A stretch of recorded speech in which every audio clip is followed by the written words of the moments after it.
ఒక్కసారి పాస్ట్లోకి వెళ్తే అప్పుడు మిల్లులోకి దిగేకి భయపడినాడని అందరు మాట్లాడుకున్నాడు ఈ డెవిల్ కింగ్. కానీ ఇప్పుడు మిల్లు కంటే డేంజర్ అయిన ప్లేస్ పీక్లో దిగుతున్నా. ఇక కొన్ని కుక్కని కొట్టినట్టు కొడతారు, కానీ ఈరోజు నేను కుక్కని కొట్టినట్టు కొట్టించుకోకుండా కొడదామని దిగుతాను.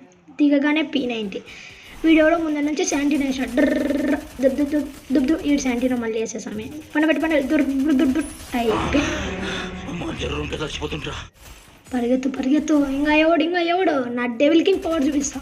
ఇదేంది ఒకరికి లాగ్ చెప్తే ఇంకొకరికి లాగ్ అయింది. మెడికేట్ వెళ్ళేసామి ఫస్ట్ పరిగెత్తు బెరింగా ఈడు మళ్ళీ అబ్బా హెడ్ షాట్ మళ్ళీ ఇంకోడు హెడ్ షాట్లు అంటే ఇట్లా కొట్టాలా ఏంటి ఇక్కడితోనే పని అయిపోయింది అనుకున్నారా? పీక్లో వీడిది ఇది ఇంకా శాంపులే, ఇంకా చాలా ఉంది. పదండి. ఇక్కడ ఎవడో ఇద్దరు కొట్లాడుకుంటున్నారు. మనం థర్డ్ పార్టీ చేస్తానా ఆ ఫీల్ వేరే లెవెల్లో ఉంటుంది. ఇట్లా కిల్లులు వస్తే ఇక్కడితో అయిపోలేదు, ఇంకా పార్ట్ 2 ఉంది, ఇంకా మన రివెంజ్ కూడా ఉంది. సబ్స్క్రైబ్ చేసుకోండి.